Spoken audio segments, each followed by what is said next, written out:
Monsieur Trump, je m'adresse à vous sans détour, pas par hostilité personnelle, mais parce que l'histoire exige parfois qu'on parle sans diplomatie inutile. Hier, devant le Sénat des États-Unis, le secrétaire d'État américain Marco Rubio a déclaré que l'administration américaine se disait prête à envisager une intervention militaire en Haïti et plus largement dans la Caraïbe au nom de la lutte contre les gangs. Je pèse mes mots et j'ai choisi les miens avec soin parce que ce que vous appelez une option sécuritaire est pour nous un signal d'alarme historique.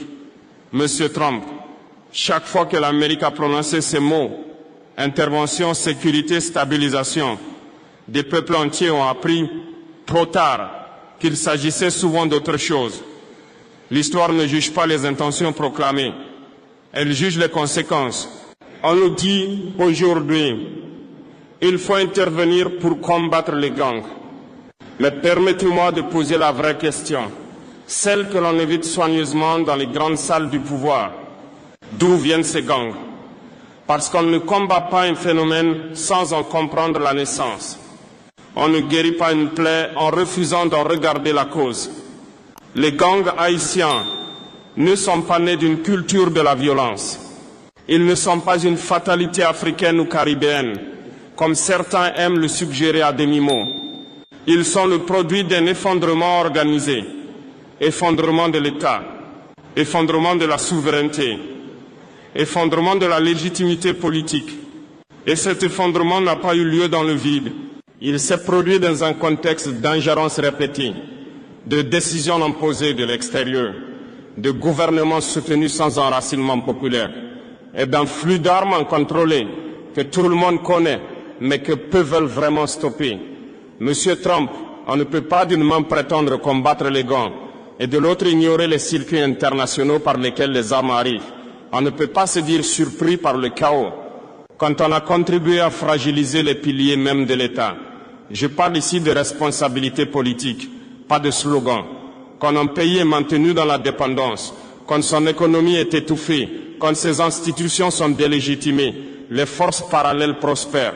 C'est une loi universelle, pas une opinion. Et aujourd'hui, vous voudriez répondre à un problème politique et historique par une solution militaire. C'est une erreur grave, une erreur que l'histoire a déjà condamnée ailleurs. Monsieur Trump, je vous le dis clairement, l'armée américaine n'entrera pas en Haïti, ni sous prétexte de gang, ni sous vocabulaire humanitaire, ni sous bannière sécuritaire, parce qu'une armée étrangère ne reconstruit pas une légitimité détruite. Elle ne fait que déplacer la violence et approfondir la blessure. Dans la prochaine partie, je parlerai sans détour des figures centrales du banditisme, du rôle de certains chefs de gang, dont Jimmy Cherizier, et des complaisances internationales, des silences et des responsabilités indirectes que l'Occident refuse trop souvent d'assumer.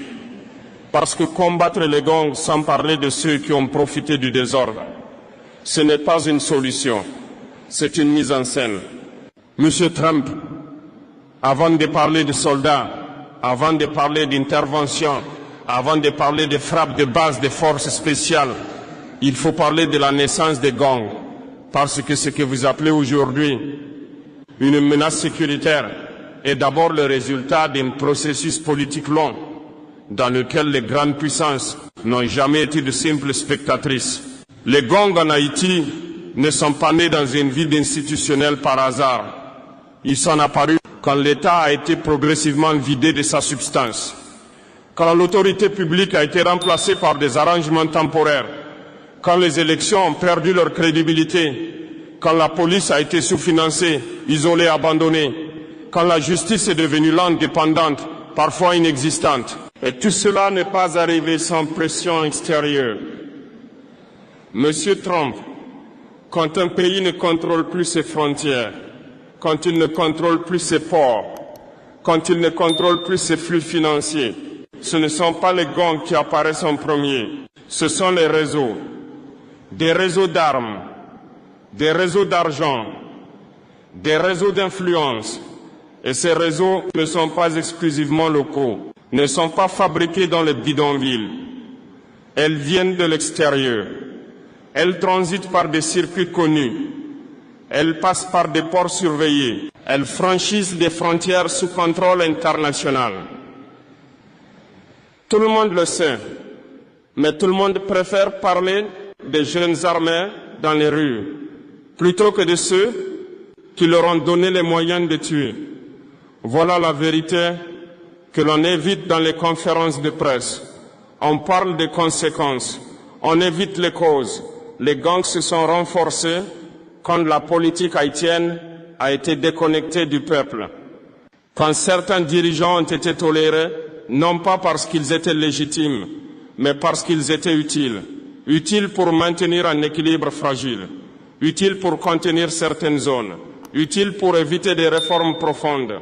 Et dans ce système dégradé, des figures armées ont émergé.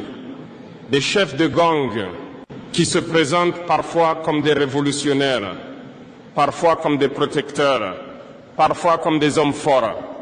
Mais en réalité, ils sont le symptôme d'un État cassé. Prenons un exemple que tout le monde connaît, Barbecue. Il n'est pas apparu par magie, il n'est pas devenu puissant seul. Il a grandi dans un environnement où la violence était tolérée, parfois utilisée, parfois instrumentalisée. Un environnement où certains fermaient les yeux, tant que le désordre restait gérable. Monsieur Trump, soyons honnêtes, certains gangs ont servi à intimider des quartiers, à neutraliser des oppositions, à contrôler des zones stratégiques. Et pendant ce temps, la communauté internationale parlait de stabilité. Quelle stabilité? Celle qui repose sur la peur.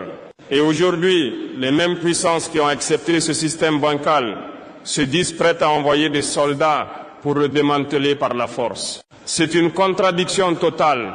On ne crée pas un monstre, puis on prétend être les héros en le combattant à coups de missiles. Si cette vérité te parle, ne reste pas spectateur. Rejoins le monde des rêves panafricains. Soutiens une voie libre. Clique sur rejoindre maintenant. Monsieur Trump, le peuple haïtien n'a pas besoin de bottes étrangères. Il a besoin de vérité, de justice et de souveraineté réelle. Tant que les circuits d'armes ne seront pas coupés à la source, tant que l'argent sale circulera librement, tant que les responsabilités extérieures seront niées, les gangs renaîtront. Même après une intervention, même après des opérations militaires, même après des déclarations solennelles. Dans la prochaine partie, je parlerai des responsabilités occidentales, des silences organisés, des soutiens directs et de cette hypocrisie qui consiste à pleurer les victimes, tout en protégeant les mécanismes qui produisent la violence.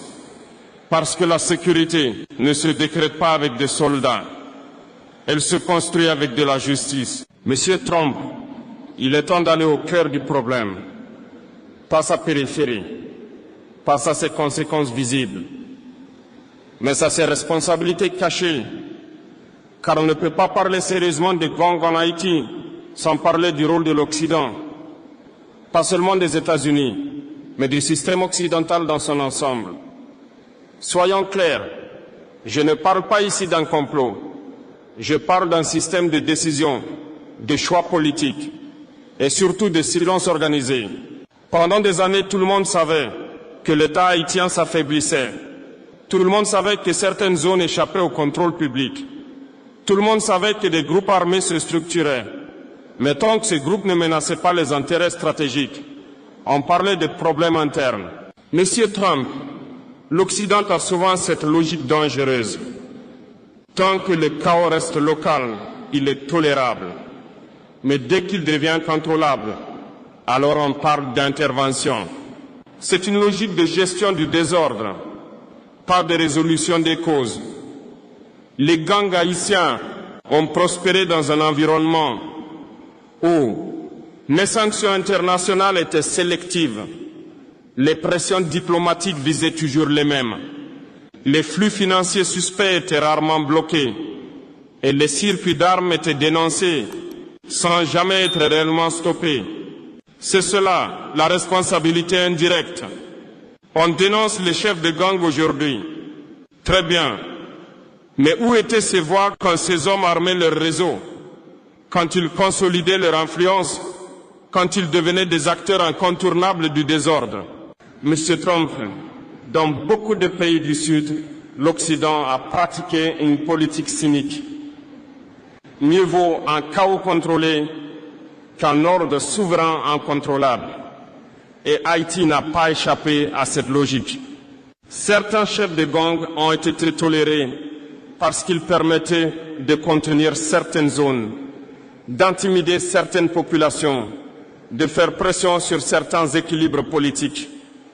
Ce n'est pas une accusation émotionnelle, c'est une lecture politique froide. Et aujourd'hui, on voudrait faire croire que ces mêmes gangs sont devenus soudainement un problème moral insupportable. Pourquoi maintenant? Parce que le chaos n'est plus gérable, parce qu'il déborde, parce qu'il embarrasse. Monsieur Trump, il y a quelque chose de profondément choquant dans cette posture. On refuse d'aider à reconstruire un État souverain. On refuse de reconnaître les erreurs passées. Mais on se dit prêt à envoyer des soldats. C'est la solution la plus facile et la plus irresponsable. Une intervention militaire ne fera pas disparaître les causes structurelles du banditisme. Elle ne fera que déplacer les groupes armés, renforcer leur légitimité auprès de certaines populations et inscrire la violence dans un cycle encore plus profond. Toujours avec les mêmes promesses, toujours avec les mêmes résultats. Des États plus faibles, des sociétés plus fragmentées et une dépendance encore plus grande. Monsieur Trump, Haïti n'a pas besoin d'un tuteur armé. Elle a besoin qu'on cesse de la traiter comme un laboratoire de politique ratée, un laboratoire d'ingérence, un laboratoire d'expérimentation sécuritaire. Dans la prochaine partie, je parlerai directement des figures des gangs, de leur instrumentalisation et de cette illusion dangereuse qui consiste à croire qu'en éliminant quelques chefs, on règle un problème systémique. Parce que tant que le système reste intact, les noms changent, mais la violence demeure. Monsieur Trump, on parle souvent des gangs comme s'ils étaient la cause première du mal haïtien. On montre des visages, on répète des noms, on fabrique des symboles, mais on évite l'essentiel. Les chefs de gang ne sont pas l'origine du problème, ils en sont le produit. Prenons l'exemple que tout le monde cite, celui qui revient dans chaque rapport, dans chaque briefing sécuritaire, barbecue. Il est devenu un nom, puis un symbole, puis un raccourci. Mais derrière ce nom, il y a une réalité beaucoup plus dérangeante. Aucun chef de gang ne devient puissant sans un environnement qui le permet. Aucun chef de gang ne contrôle des territoires sans complicité locale, sans financement, sans accès aux armes. Ce pouvoir n'est jamais solitaire. Monsieur Trump, il est trop facile et trop confortable de désigner quelques hommes armés comme s'ils étaient des anomalies surgies du néant. La vérité est plus inconfortable. Ces figures ont émergé dans un espace politique abandonné, dans un vide sécuritaire toléré, dans un système où la violence est devenue un outil. Pendant des années, certains chefs de gang ont été instrumentalisés pour contrôler des quartiers, pour intimider des opposants, pour influencer des équilibres politiques fragiles. Et pendant ce temps, la communauté internationale parlait de stabilité. Quelle stabilité? La stabilité par la peur, la stabilité par le silence, la stabilité par la tolérance du pire. Monsieur Trump, il faut avoir le courage de le dire. Certains de ces chefs ont prospéré parce qu'ils étaient utiles à court terme, utiles pour contenir la colère populaire, utiles pour éviter des changements profonds, utiles pour maintenir un ordre artificiel. Et quand cet ordre s'effondre, on fait semblant de découvrir le monstre. On parle aujourd'hui de les neutraliser, de les éliminer, de les traquer. Mais permettez-moi de poser une question simple. Et après barbecue, il y aura un autre nom. Après un chef, il y aura un remplaçant, parce que tant que le système reste intact, les individus sont interchangeables. Monsieur Trump, vous ne détruisez pas un incendie en cassant une seule flamme. Vous ne détruisez pas un réseau en coupant un seul visage. Vous devez éteindre la source. Et cette source, ce sont les flux d'armes qui ne sont jamais stoppés à l'origine, l'argent sale qui circule sans sanction sérieuse, les protections politiques indirectes et les calculs géopolitiques qui ferment les yeux tant que le désordre reste gérable. Je le dis clairement, une intervention militaire étrangère ne s'attaquera jamais à ces causes. Elle se concentrera sur des cibles visibles, sur des hommes armés, sur des quartiers, mais elle laissera intact le système qui les a produits. Monsieur Trump, ce n'est pas du courage, c'est de la facilité. C'est la politique du spectacle, des soldats, des communiqués, des images. Mais derrière les caméras, les mécanismes continueront. Haïti n'a pas besoin d'un nouveau théâtre militaire. Elle a besoin qu'on cesse de jouer avec son chaos, qu'on arrête d'utiliser ces gangs comme justification tardive d'intervention qui n'ont jamais réglé les causes profondes. Je parlerai de ce que l'on refuse systématiquement de proposer, les vraies solutions, pas militaires, pas spectaculaires, mais difficiles, et donc trop souvent évitées. Parce que dire non à l'armée, c'est aussi dire oui à une autre voie. Monsieur Trump, à ce stade, une question s'impose. Si l'intervention militaire est si évidente, si elle est si nécessaire, si elle est si urgente, pourquoi a-t-elle toujours échoué ailleurs? L'histoire récente est remplie de ces promesses solennelles. Stabiliser, sécuriser, rétablir l'ordre. Mais derrière ces mots, les mêmes résultats reviennent. Des États plus faibles, des sociétés plus fracturées, des violences déplacées, jamais résolues. Une intervention militaire en Haïti échouera pour une raison simple, parce qu'elle traite un problème politique comme un problème militaire. Les gangs ne sont pas une armée ennemie étrangère. Ils sont enracinés dans une réalité sociale, dans une misère structurelle, dans un abandon prolongé. Vous pouvez neutraliser des groupes, vous pouvez occuper des quartiers, mais vous ne pouvez pas bombarder une cause sociale. Monsieur Trump, chaque soldat étranger déployé sera perçu non comme un libérateur, mais comme un symbole d'humiliation. Et cette perception, qu'on le veuille ou non, devient un carburant pour la radicalisation. Vous dites vouloir protéger la population, mais une population ne se protège pas durablement en la privant de souveraineté. L'intervention militaire produira 3 effets immédiats. Une légitimation des gangs. Ils se présenteront comme des résistants, pas comme des criminels. Une fragmentation accrue du territoire.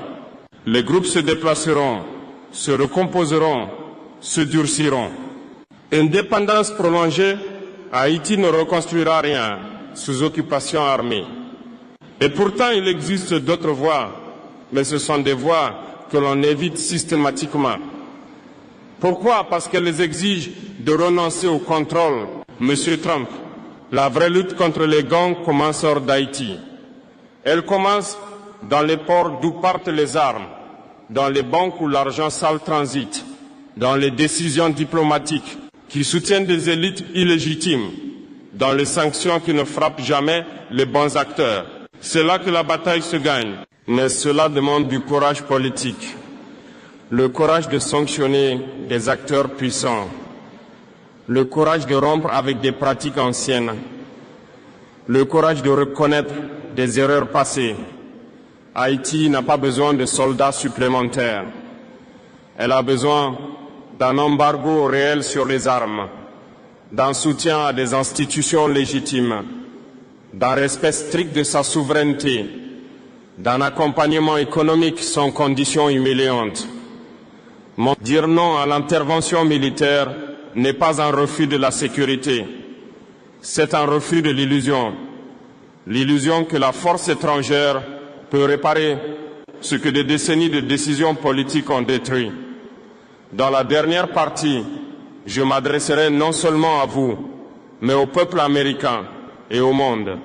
Pour dire ceci, Haïti n'est pas un problème à gérer. Haïti est une nation à respecter. Monsieur Trump, je vais conclure sans détour. Vous avez entre vos mains un choix qui dépasse votre mandat, qui dépasse votre pays, qui entrera dans les livres d'histoire. Ce choix est simple. Respecter Haïti ou répéter les erreurs du passé. Vous pouvez choisir la facilité militaire, les images fortes, les discours rassurants à court terme, ou vous pouvez choisir le courage politique, celui qui ne fait pas toujours la une, mais qui évite des décennies de chaos. Monsieur Trump, Haïti n'est pas un État failli par nature. Haïti est un État affaibli par l'histoire. Une histoire où les puissants sont souvent pris et rarement réparés. Une histoire où la liberté a été punie et la souveraineté constamment négociée à la baisse. Je vous le dis clairement devant le monde. L'armée américaine n'entrera pas en Haïti, ni sous prétexte de gang, ni sous prétexte humanitaire, ni sous prétexte régional. Parce que chaque fois que la force étrangère a prétendu régler Haïti, elle n'a fait que retarder la solution et aggraver la blessure. Au peuple américain, je veux dire ceci. Votre sécurité ne dépend pas de l'occupation d'Haïti. Votre dignité ne dépend pas de la domination d'un autre peuple. Votre grandeur ne se mesure pas à la taille de votre armée, mais à votre capacité à respecter la souveraineté des autres nations. Ne vous laissez pas convaincre que la violence à l'étranger est une solution simple à des problèmes complexes. Ne laissez pas des décisions prises loin du terrain entraîner des conséquences que d'autres paieront de leur sang. Haïti n'a pas besoin d'un sauveur armé. Haïti a besoin qu'on cesse de l'empêcher de se relever, qu'on coupe réellement les flux d'armes, qu'on tarisse l'argent sale, qu'on respecte le choix du peuple haïtien au lieu de le contourner. Monsieur Trump, l'histoire est sévère avec ceux qui confondent autorité et domination. Elle est encore plus sévère avec ceux qui utilisent le désordre qu'ils ont toléré.